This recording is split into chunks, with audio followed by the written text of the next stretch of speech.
we the ones that they wanted to emulate. Harlem. Like I didn't get like wherever like them niggas hating. Nah, like them niggas where we was at when I was in DC, niggas was like, yo, you gonna take me to New York? The girls was like, Oh yeah. you gonna take me to May May? Cause Oh they yeah. didn't have Macy's down there at the time. I remember I used to be like, you could go right to Greyhound, and get Nah, a that was a whole Amtrak. get a that's a whole nother ticket, but world to they them. did. They wouldn't. I said, just the ways I came out here, you could try to go out there, but I knew that They was wasn't a intimidated reality. to come Yeah, to New that York. wasn't a real But one reality. thing I want to say, right? The reason why I speak about Harlem, right? Because I'm a city guy. I done been everywhere.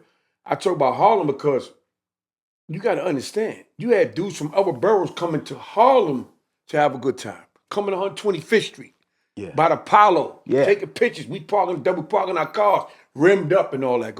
Going uptown to the Rucker. You understand what I'm saying? 55th. To watch the games. We had all the attraction, man. Grant's Tomb. Harlem, we had every month we had something going on where everybody wanted to come from Harlem. I mean, people from out of town, Philly, Connecticut.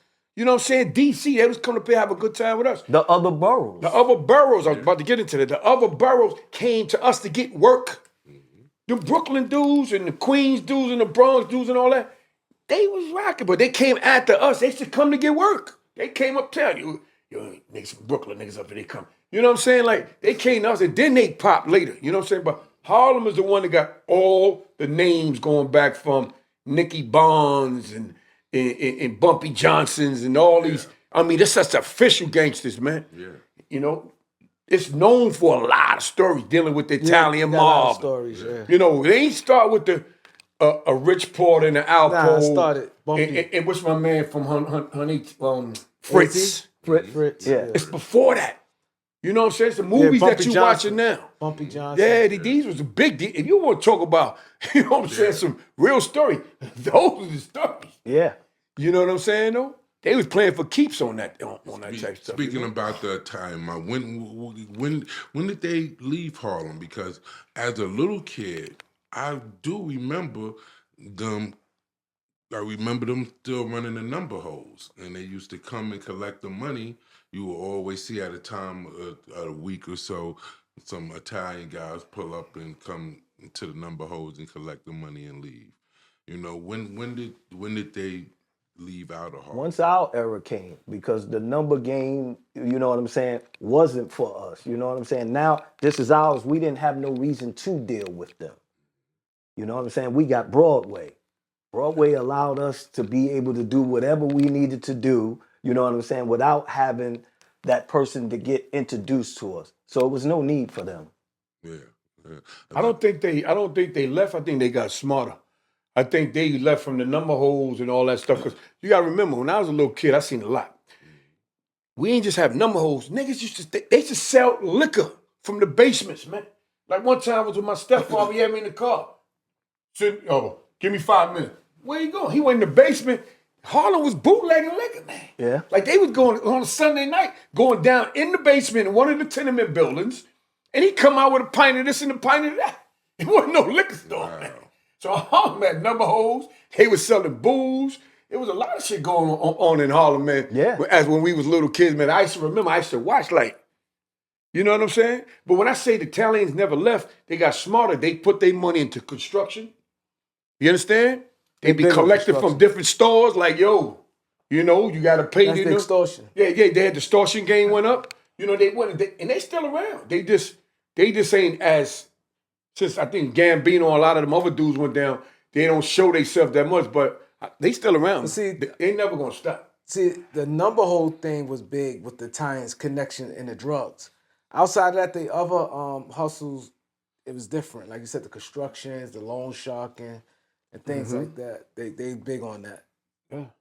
Yeah, I kind of remember them with the construction stuff, back then too, because when I started, working with the coalitions and hands-on construction and different things like that, they were the guys that, we had to kind of, battle with, and that was a different movement too. No one realized how much money was in, those, doing those construction jobs and how that actually took from the community, because you have these guys, they're having all the jobs, and we have able hands there that's right there in the community that, you know, couldn't get those jobs. You But know? that's when the guys from Harlem took to making coalitions Yes. and start giving the black guys coming out of jail jobs. Mm-hmm. That's them infusing themselves into the Italian, saying, yo, if y'all gonna do this type of work, gotta make sure this amount of peoples that's gonna be on the job, this color, black and brown. Yeah, yeah. I was Mustafa, I don't know, shout outs to him. I don't know if he's still alive or not, but Mustafa with hands on construction. When I was a kid, I used to work with him, you know, and used to that's what his thing was. He would go around to all the sites, and it'd be over 100 of us. He's still around? Yeah, God bless him. We would go, and it'd be over 100 of us, and he'd go immediately and unplug everything, stop the whole job.